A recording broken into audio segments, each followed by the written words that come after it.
So each student got a camera like this. And in the beginning, we didn't understand. I was part of a team that taught the workshop, and we didn't understand necessarily how folks would experience photography. And so I gave this camera to someone. What would you do if I gave this to you to photograph? What would you do?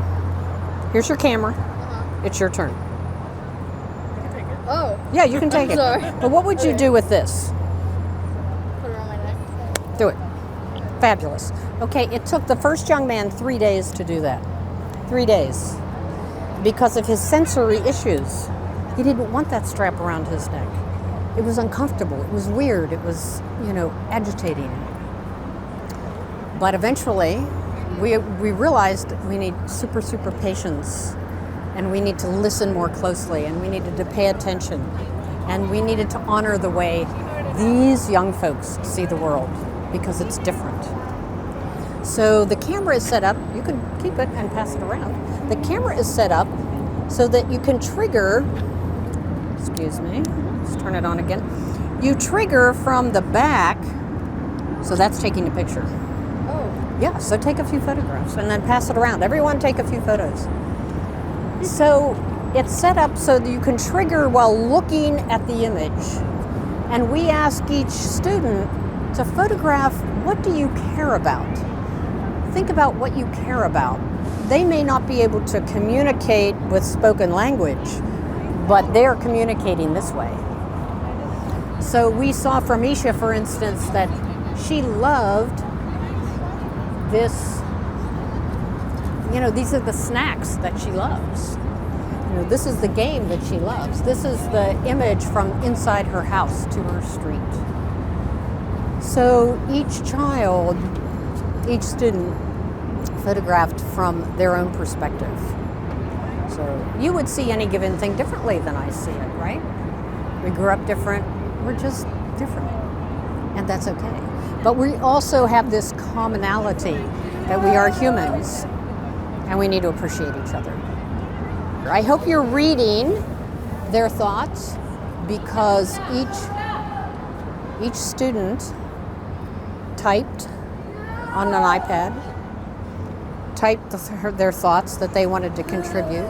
So this is Isha, and she is the artist here. Do they have a question? Do you have a question? Who has a question for Isha about how she saw the world?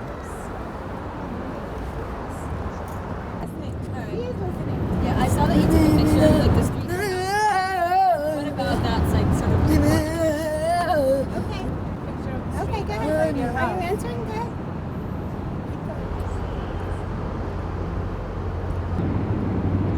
It's important because I good at perspective. So it's important Important because I good at perspective. That's what she said. So it's important because I could have perspective. She has a perspective. Yeah. It's important because she has a perspective. It's her unique perspective. And so, we often discount people who are either not like us, don't communicate like us, don't look like us. We don't listen. And so photography is at its very essence about paying attention and honoring people. So that's what we're trying to do with this. That is the message of this work.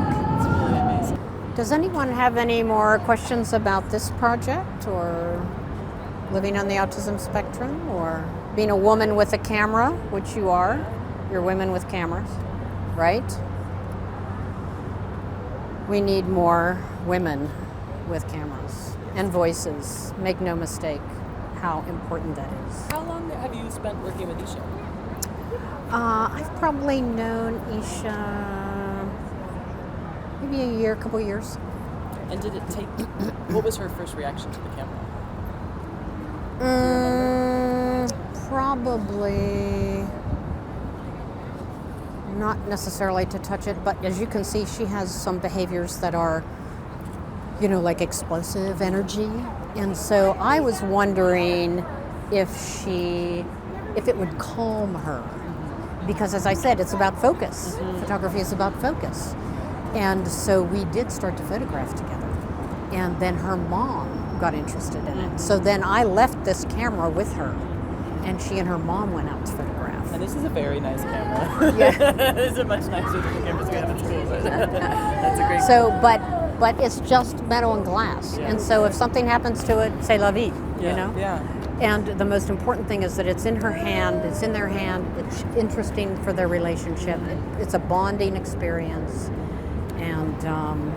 And I think there were some people who didn't believe Isha could do it, but she did. Just like the fact that she stood here and typed with you is a completely, 2 years ago, she never would have done that. So you helped her, she helped you, it's an exchange.